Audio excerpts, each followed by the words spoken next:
Hey guys, welcome back to Themis and Thoughts. Grab your coffee, water, tea. Today I'm having juice.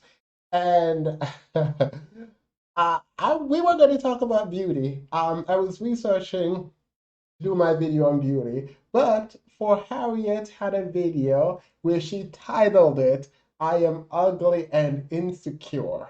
Um, and I haven't seen this video. And so I want us to watch it together. So let's watch it, react, and talk about it. I also have a bunch of straws that I got last week for my birthday as sort of, I think, a prank from my friends. So I'm using them. So I don't know what we're getting into. I don't know for Harriet as someone who is either ugly or insecure. So the title hopefully is a clickbait. We'll see. But I think because it popped up when I'm doing research for beauty, because I wanted to talk about beauty and how beauty is used as the currency and what people with beauty can attain and people without can also attain. But I wanted to speak specifically on the social capital that exists within the framework of beauty for those who can be beautiful, right? And the consequences for people who either do not fit the mold or who try to opt out of participating in the beauty standards as we know it in contemporary America. And so I have a very sort of fleshed out video idea that I want to bring forward. I'm hopeful that for Harriet, we'll be touching on a lot of these topics and I can talk about them also while she's doing it. But I, I don't know what this video is about. And she's had this video up for a while, so the fact that I haven't seen it is weird. But let's watch it together and we'll talk. Vision. I love that. And I also love talking about beauty. And I think it's so easy to write this stuff off and to not discuss it because people think a lot of this stuff is just frivolous. But I think it is important that we take this stuff seriously as aesthetes, people who love aesthetics, but also as feminists because every woman is affected by beauty and beauty standards. And it might not be at the top of your list of priorities because there's a lot of stuff going on, but we all have to contend with it. To clarify a couple things, this work is not meant to pit conventionally attractive women against unattractive women. Absolutely not. This work is meant to help us all work through the mess so that we can all live happier, healthier, bolder lives. Because we all know a stunningly beautiful woman, a woman that everybody fawns over, who has insecurities. And you're like, girl, what? Okay, so I didn't think she was going to go there. I thought she was going to point out the fact that beauty is a privilege, but as a privilege, it does not guarantee success because there is social capital in beauty does not mean you can use that kind of currency, right, to attain success. And because you don't have said beauty, on one hand, it does not mean you're going to ultimately be sort of a failure in life, right? And we can look at examples. I won't because I think it's highly disrespectful to say someone is not beautiful. But we can look around the world and we can see that there are attractive people who have succeeded in life, but there are also attractive people who have failed. Similarly, there are people who are deemed unattractive who have succeeded in life, and there are also people who are deemed unattractive who have failed. And so, in a lot of ways, I thought that's where the conversation was going, but I also like her angling and her framing of this discussion, so I'm willing to go further. So let's continue for Harriet or Kimberly. What's going on in your head, right? And why is that? Why would even women who are most privileged in this system of beauty suffer from the same stuff that the rest of us deal with? Or a lot of similar stuff that the rest of us deal with? That's a rhetorical question. And by the way, I really want to write a book about this, but there's also like 5 other books I want to write. Please write that book. I'm an advocate for everyone writing a book, but anyway. And I'm trying to figure out like what order to write them in. But if you're a book editor and you feel like this would be a great book right now while it's at the forefront of my mind, hit me up. So I'm sitting down once again to discuss this because last week, or about a week and a half ago, I made a video about Lela Rashawn and the diminishing returns that women get on the investment that we make in beauty. And I don't know, 130,000, actually I think it's at 145,000 views and 3,000 comments later, I have some more thoughts. I make the content that I want to see. I am my own target audience. But I recognize that this is not closed circuit communication. Everybody is going to watch it and everybody is free to make comments and talk about it and pass it around. That's fine. Fam, I've been doing... Okay, that was her saying that I could do this. Not really, but that in my mind is permission to play her video and react to her video. I respect that. I respect that a lot. I also make content that I would want to see. Now, I would like to improve my video production, right, and my editing style, but I respect that. I respect people who make video for themselves that they want to watch. Now, I can't watch myself back because I find my voice extremely annoying. But anyway, this is nothing to do. If you cannot tell, I truly like her. I did a video talking about her and Chrissy, and it's so unfortunate that I frequent both their channels. I have tremendous respect for both of them, but they're not friends. And they went after each other, and it's really unfortunate. Anyway. Doing this a long time, I knew that anytime I make a video about beauty in particular, that people are going to insult me. So many of those comments are thoughtless, unserious, uninteresting, and it's not just men. Actually, after that last video, I realized that the people who are often the nastiest to me on the internet are women. Women who are deeply invested in this idea of hypergamy and the idolization of white femininity. All right. So, I'm not saying this is a shot at Chrissy, but I did this video already. I don't want to do this video again. But, so this video by Kim, by the way, was done a while ago, and I did not see it until now. And I think she's always had an issue with the femininity crowd on YouTube. The femininity crowd is kind of led by Chrissy and the Pink Pill, Chloe, and those YouTubers. I love that content. And again, just a little background. This video is probably gonna be longer than it should be. So for Harriet is what I describe as a radical feminist. I don't think she would oppose that description. I think she is someone who has issues with the system as it is now, and she would want to restructure society in a way that would be allow for more equity and equality to for people and for many more people to have access to power, right? And she understands that power is held by certain people and kept away from other people, including Black people and Black women specifically. Her type of feminism includes gay men, includes trans women and trans men. It includes biological women, biological female.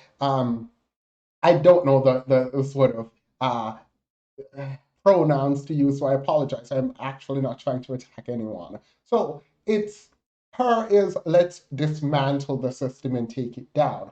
Whereas when we talk about the femininity crowd, the Black femininity crowd, what Chrissy is advocating, what the Pink Pill, what Chloe and them they're advocating is a more in I don't want to say realistic because that's disrespectful to Kimberly, right? But it's a different way of approaching the system. It is using the tools within the system to create a better life for Black women, specifically dark-skinned Black women. And they're saying that, and they've sort of accepted that the system is the way it is, and for Black women to be at least comfortable in that system, they have to be able to move and operate and have access to certain kinds of power, even if it means through performative femininity, right? And I can appreciate that, right? And I think that they're not so different, right? You can operate within a system to gain power and access while also attempting to dismantle the system. It's going to require rethinking the way we think about femininity and the way we think about feminism, right? But it can be done. And I was hoping that someone as intelligent as Chrissy, someone as intelligent as Kimberly, could come together and figure out a way to make what they think as conflicting ideology work together, right?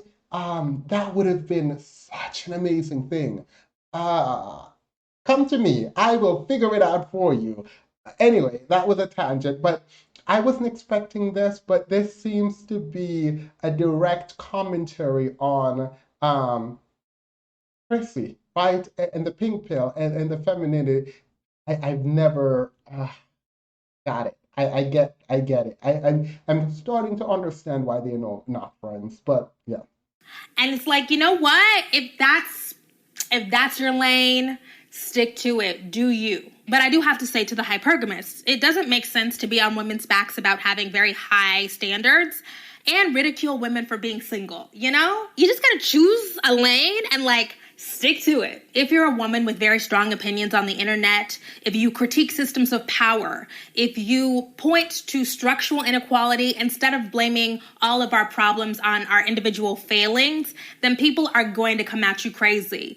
They are going to call you bitter. They're going to call you lonely. They're going to call you ugly. It doesn't matter what you look like. All right, this is true, right?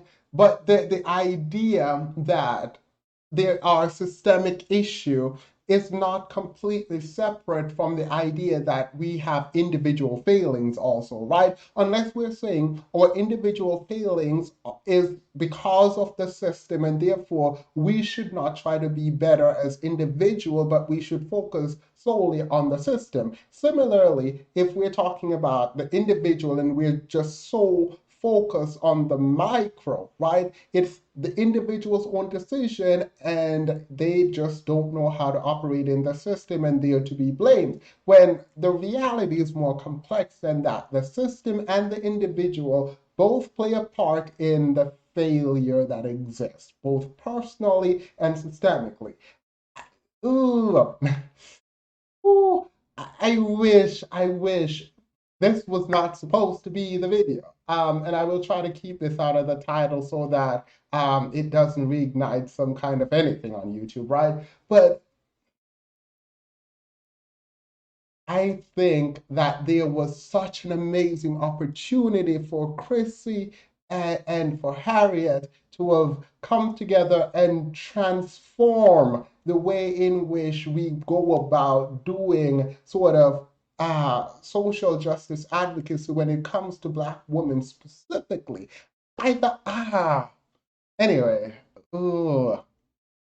To be honest, it's coming. And ugly is the insult leveled most often because there is an idea that if you fail to deliver an easily consumable beauty, that you failed as a woman. Now, I'm a human being. I'm not impervious to nastiness. I consume all of that stuff, and it certainly stings.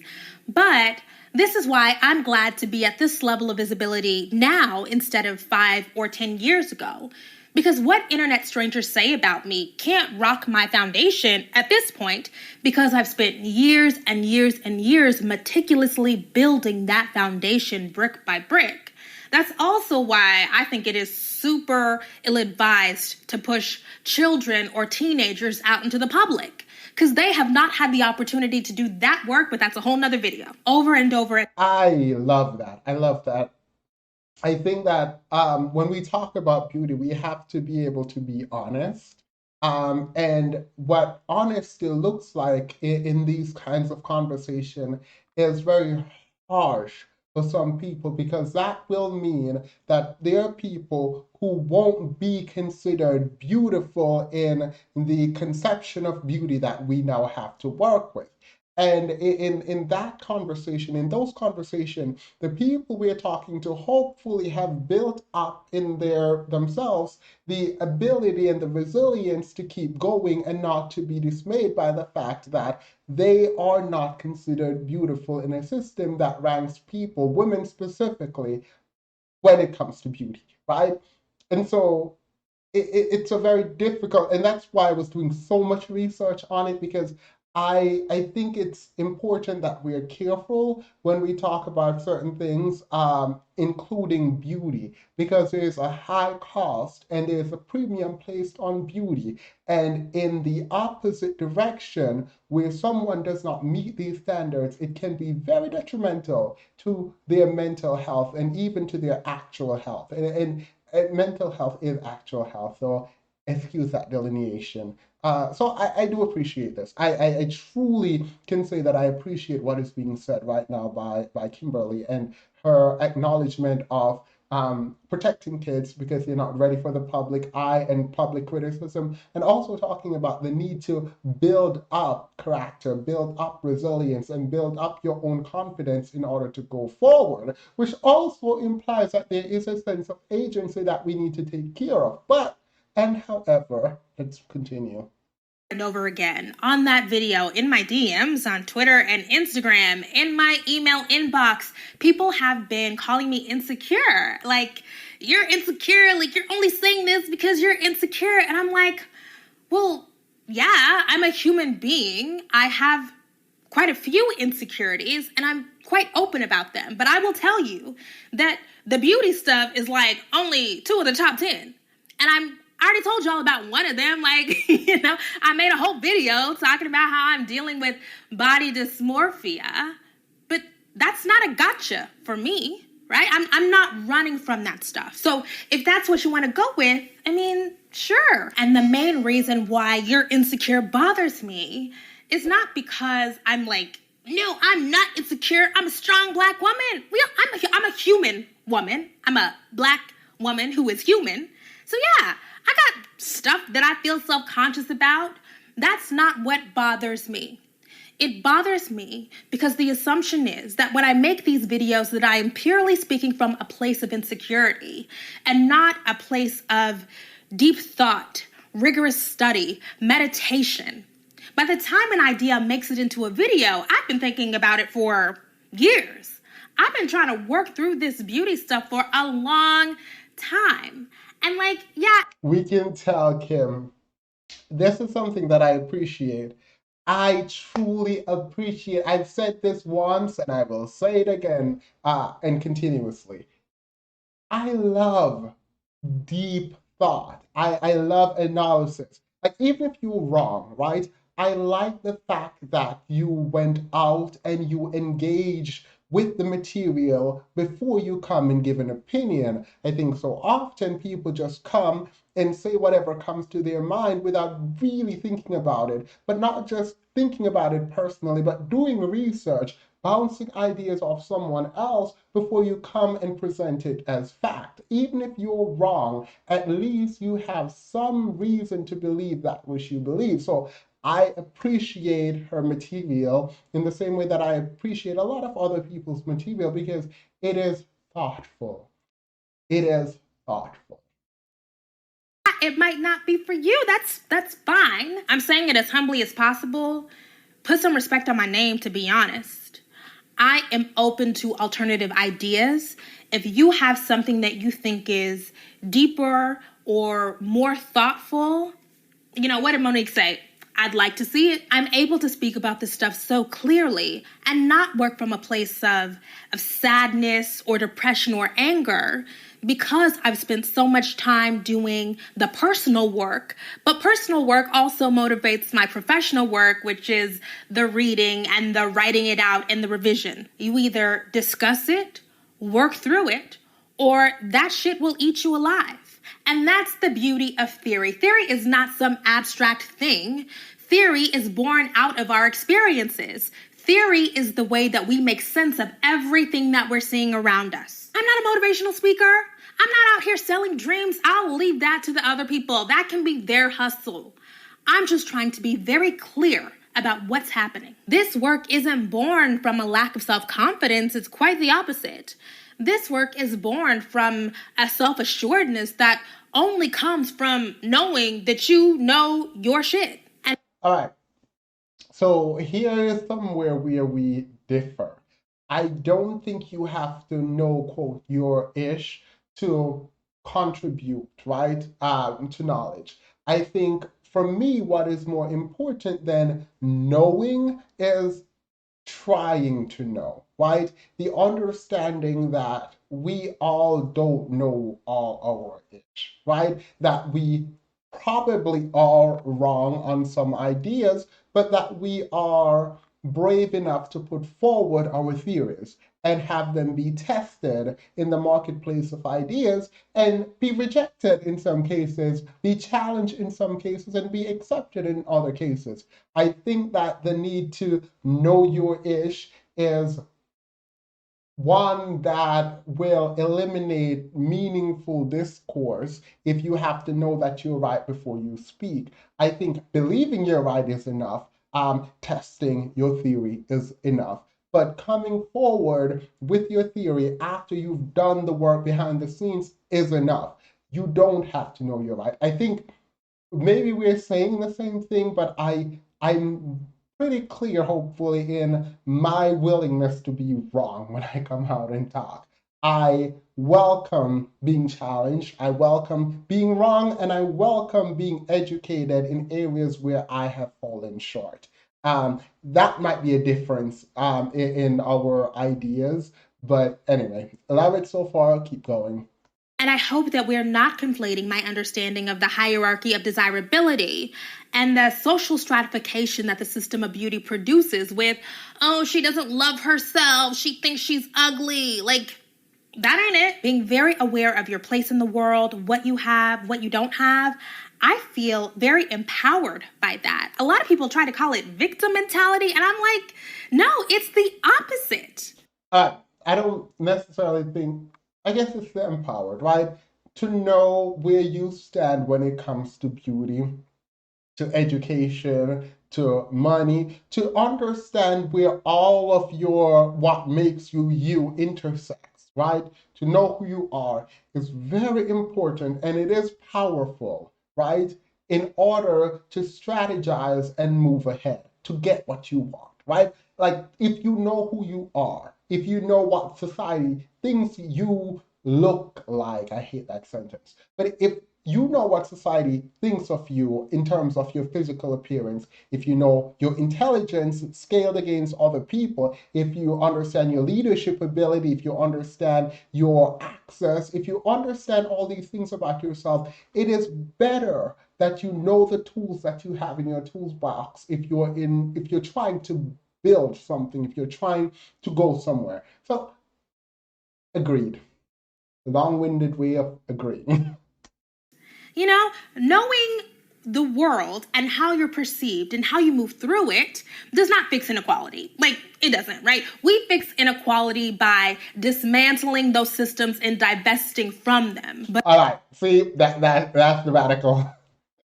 Love it. Except, I don't think you can truly divest from the system.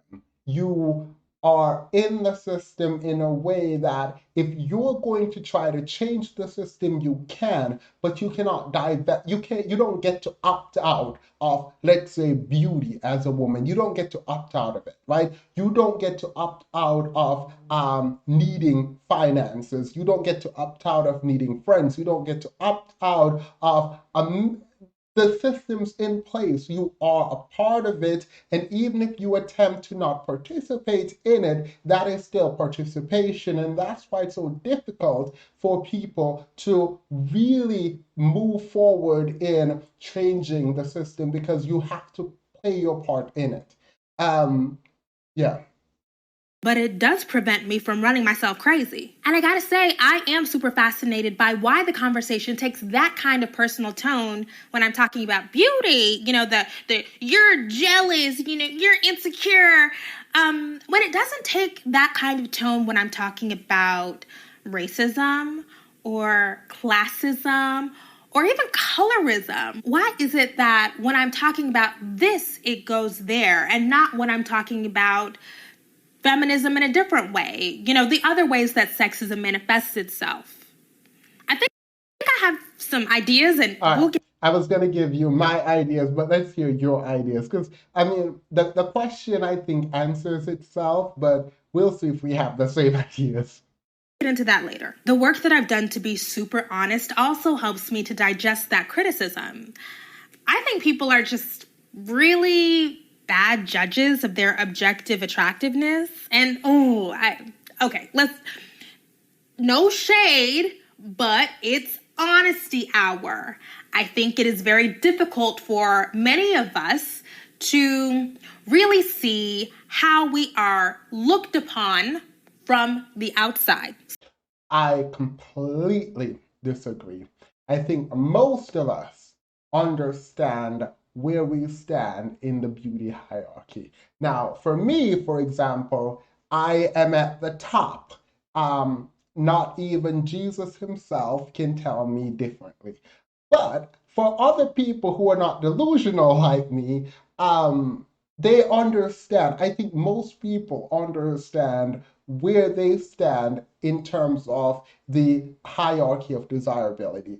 I think they will lie. I think they will say something that would indicate that they don't know. But I think for most of us, we know where we stand in terms of the hierarchy of beauty. Also, problematic is the idea that beauty is an objective standard. Now, I have talked about beauty as being objective before and subjective. But let's be clear. Whenever I talk about beauty, beauty is a social construct that has changed over time. It is not something that is set in stone. If we define objective as what the reasonable person would believe to be beautiful, then yes, beauty has some level of objectivity by the reasonable person's standard. But beauty is not a scientifically provable fact, right? Beauty is something that not just changes over time, but it changes from person to person. Attractiveness also changes from person to person. I delineate between attractiveness and beauty because there are people you find beautiful that you're not attracted to. Whole different thing. But beauty should not be spoken out to the world as if it is an objective fact or reality because it's not. It is subjective. Unless we're defining objectivity as the reasonable person, then maybe, but not necessarily objective in the true sense of the word objective. So when I see comments that are like, you uglies need to stop hating on us beautiful women, you're just jealous. And then I'll scroll to the comment and I'll click on the Abby and I'll just be like, huh. Okay, like I'm happy that you have a very healthy self-esteem. Everybody should be so lucky.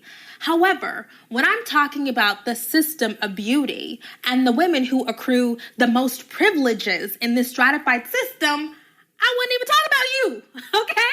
You are not the person. Okay, she's just dragging people now, which I find hilarious. She just said, girl, you're ugly. I was talking about you. You're one of us. I don't know why she had to do that. That I am discussing here. I'm talking about the women who sit atop the hierarchy. I'm sure you get stuff from being the cutest person in your department, but that's not really where this conversation is centered. Clearly, some women get enormous returns from their investment in beauty. But what percentage of the population do you think that is? 10%? 5%? Well, you have to define what it is that you're talking about return. Because for a lot of, not a lot, there are people who invest in beauty to get compliments, right? By invest in beauty, I mean put on their makeup and do it up to walk outside, and they do get a return, right? If you're talking about marriageability, if you're talking about access to, oh my God, I was gonna say high value, man. Then you're talking about sort of objects and objectives that needs to be defined, because I do think there is a return on beauty. Now, I do agree that beauty is a bad investment if that's all you're investing in, right? But anyway. 5% who can really stretch it out and make it last? Odds are it ain't you. Just being real. That's why I use the term stratification. You probably don't have access to the structural power that you think you do. And that's a hard pill to swallow. But I am trying to take a macro look at a humongous phenomenon. There is a sense that beauty does have power. I do think that needs to be defined also more specifically, because beauty for women gives them access to something else that have power, right? Beauty in and of itself is not powerful, right? It is an object used to attain something else, a man, for example, with power, right? In our society, if we agree that we are in a patriarchal society, it's very difficult to then say female beauty has power, if not access to power. Nitpicky, probably shouldn't be this nitpicky about this, but there is a lot of theory behind the idea of power versus a thing having power versus a thing being powerful. And, don't get me wrong. I'm talking about beauty as a system that operates along a spectrum. And your access to those resources, those privileges, depends on where you're situated along that spectrum. But those privileges can also be situational. So in one context, you can be treated very, very well. And in another context, you can be treated very, very poorly. None of this is absolute. It is constantly shifting and evolving. But same with beauty. And that's why the definition of beauty and the idea that beauty is objective is inaccurate, but also inappropriate because of the shifting nature of beauty, the shifting nature of society, the shifting nature of the standards that allow someone to be considered beautiful, right? I'm not going to go through history on this, but we can move from skinny to now curvy, right?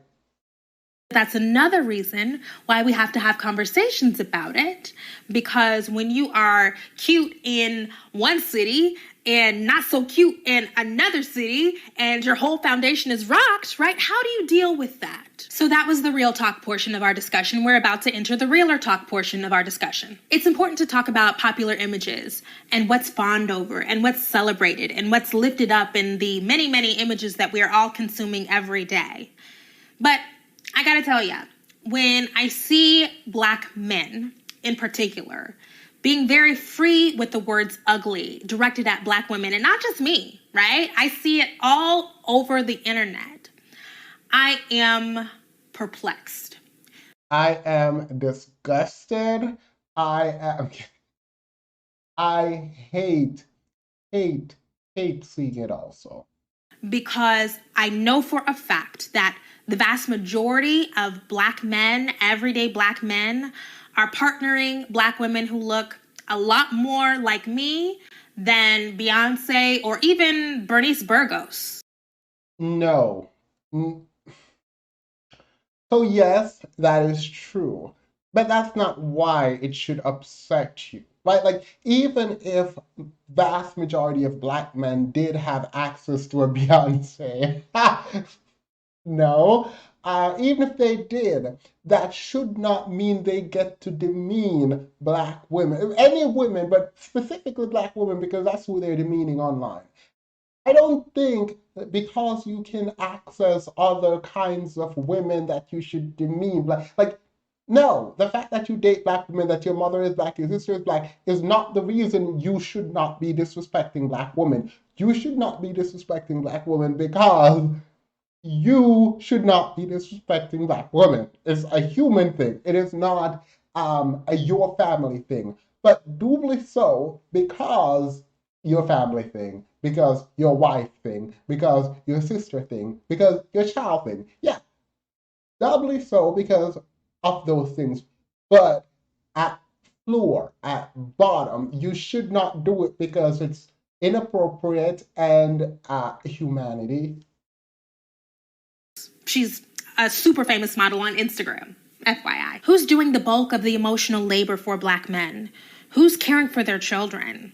Generally, it's not women who look like Rihanna. So while I get called bitter and insecure all day long by whomever, I really think that there is a cognitive dissonance when a lot of black men are trying to reconcile what they desire and what they prize with what they actually have access to.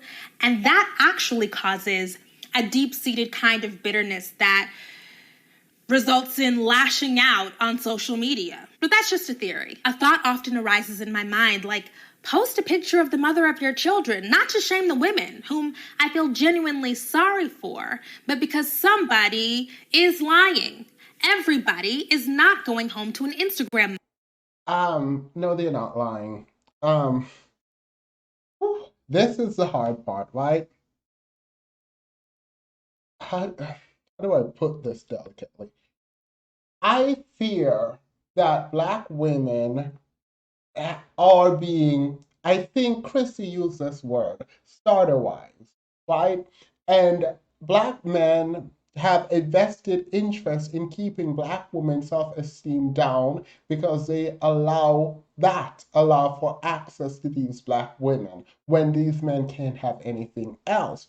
That have anything else is a problem because the fact or the reality of black men, these specific black men that for Harriet is talking about, the fact that they can have access to the women that they want tend to leave the women that they're with out in the cold and they move on. So, what tends to happen in hip hop culture, for example, let's use Kevin Hart, right?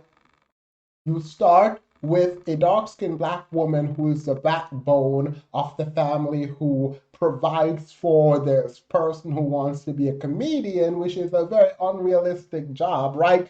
And he becomes successful, right? He then leaves her for a lighter skinned, skinnier, model esque, beautiful woman, right? And that tends to happen. And by the way, Kevin Hart's first wife is beautiful. So I'm not saying she's not beautiful. I'm talking about the standard of beauty, and this is why I did not want to call names. But this is what tends to happen with these men. So when you say someone is lying, no, no, they're not lying. They're making do with what they can now because they can have what they want. And so it's one of those things where I do believe black women need to be very careful when they vet men that they're going to be with, particularly if they're going to be the person who is being the provider, right? You never know if these men are with you because they love you or because they can't have. So I don't think these men are lying. I think you should listen to them and you should be careful about who you decide to partner with. Like, just always. Model. It's not possible. It And is. maybe that's deeply upsetting. A whole lot of men have very little access to patriarchal power, and they decide to lash out at women and try to degrade women to make themselves feel better. And it's like, okay. I don't necessarily think it's lashing out. I think there are men who say these things who are they're deeply invested in the system that exists and they believe these things. And if they had the opportunity to, they would do what they preach, but they just don't. The fact of not having structural and systemic power does not mean they don't also believe in the system of beauty that exists. They do, and given the chance, we know from hip hop culture at least, this is what happens. This is what they do. So we disagree strongly here about whether or not they believe what they're saying or if what they're saying is true. For them, what they're saying is true. It's just not a reality for them because they don't have that access. But because it's not a reality doesn't mean it's not true for them, and that we should all be very cautious of these people. Okay, but the most important point here is I'm not a fatalist. How could I be? Ever since I made that video about Sin Santana a few months ago, and RIP Sin and Joe. But ever since I made that, which is strange. I don't remember what live I was in when I brought up Sin Santana talking about black men catered to Latino women and whatever. Anyway, that video, and I said, dating is about finding your audience. People have been hitting me up for dating advice, and I'm like, girl, I'm not trying to be no Steve Harvey. I'm not trying to be any of these other charlatans who are trying to sell y'all dreams and fantasies and fairy tales. That's not for me. I can only tell you what I know. And what I know for sure after 30 years of living on this planet is you do not have to be everybody's type to live a great life, to exercise your options, to walk away at will, to preserve yourself. You can pursue it if you want to, right? Spend the money, invest the time. I am not here to judge. I'm saying I know there's another way because I'm living it. And that's why it's so unfortunate that people assume all this stuff about me from the deep dives that I choose to do, because I'm not living in misery. I'm not living in a deficit. My life is very good. I'll leave it at that, and I'm grateful for that. But I'm still going to talk about inequality. I'm still going to discuss sexism, racism, classism, homophobia, etc., etc., etc., and do so in a way that takes into account not only anecdotes, but empirical evidence, because that is my work. Accepting myself and being completely comfortable means accepting that most of us are unremarkable in some way. Most of us are average in at least one way. And I don't mean that in a pejorative sense. I mean that in a hard facts, statistical kind of way. Average in beauty, average in intellect, average in height, average in achievement. It's something, okay? Very few people have everything, right? Luxuriate in what you have. Decide what you're going to chase, and if you can stay sane doing it. Or if the sacrifices are worth it to you. All right. I'm not going to just play her video and let her talk because that's unfair. I hate when people just sit there and watch someone else's video and do nothing and add nothing to it and then call it commentary. Hopefully, I was speaking enough. And so if Kim, if you see this and you want me to take down your video, please let me know. I would be willing to. Like, I don't want you to feel as if I used your video in order to create a video. I used it because I wanted to react to it and react to what you said without knowing what it is that you were going to say. And the only way to do that was to watch all of it. And I'm not going to edit most, if any, of the middle of it. So, again, if you see this and you have an issue with it, please let me know. I am more than willing to remove it. No hard feelings at all. But I like that video. I like the fact that she did not say she is, in fact, insecure and ugly. She talked about the system of beauty, the hierarchy of desirability, and the fact that you can fall anywhere you want on that hierarchy of desirability and still have a fulfilled life. I like that. I like the fact that she understands that you have to do the inner work, the self-work, the self-reflection first before you come in front of an audience, because you're going to get attacked. It's just a fact of life. There are going to be people who are going to attack you, and for women, it's particularly about their beauty, right, or their lack of beauty. And so I'm glad she talked about that. she did touch on a lot of areas that I wanted to talk about. So that's good, but I still think I'm going to make that video on beauty at some other point because I think for her it was very personal, it was reactionary, and so it was talking about beauty as it relates to her, but also more generally too. So I will want to do a video that is more broad from my perspective, and I'm going to do that. I also particularly disagree with her about men who advocate for the standard of beauty and call women ugly online, saying that's not their reality and they don't believe it and someone has to be lying. I don't agree with that. I think that you can both despise the way someone look while only having access to people who look like that person, and therefore you choose to be with that person. And that is why I believe that you should be vetting people. I think watching Kim's video and watching for Harriet, well, Kim is for Harriet, watching Chrissy and the Pink Pill, I think you should do both. I don't think that a woman who is looking for advice, should watch one and only watch one. I think there are useful tools that can be put in your toolbox from both. I think it's important to do both because I don't think it is a matter of the system only. I think there are individual things that we can do to have the great life. Like Kim is talking about having a great life. She loved her life, or a good life at least. And she loved her life. Therefore, she is operating within the system that exists. And therefore, people also have to operate within the system if they are going to live in the system in any meaningful way, right? Like your entire life cannot be about tearing down the system, or else you can never have a moment of happiness. I think you have to live it within the system. So I really like that video.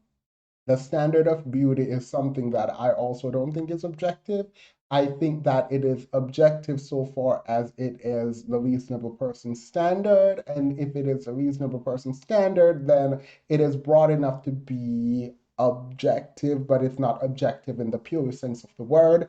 I don't think you should think of it as an objective standard, even if I say so in future video or in past video. It is changing, it's in flux, it is something that changes from person to person, not just culture to culture and time to time. So it can't be objective, it can't be that objective, right? Anyway, I am going to end here because I'm pretty sure I'm at 50 minutes. I'm probably not going to edit this down at all. And I'm going to add the intro and the outro. Have a wonderful, wonderful day. Because I use so much of Kim's video, please remember to like, share, comment, and subscribe to For Harriet. That is Kimberly Foster. Go there, subscribe to her. That I'm hoping she doesn't tell me to take this down, but if she does, again, I'm with you and I'm still a fan. I'm still supporting you. There's nothing to worry about. Anyway, have a great day, guys. Bye.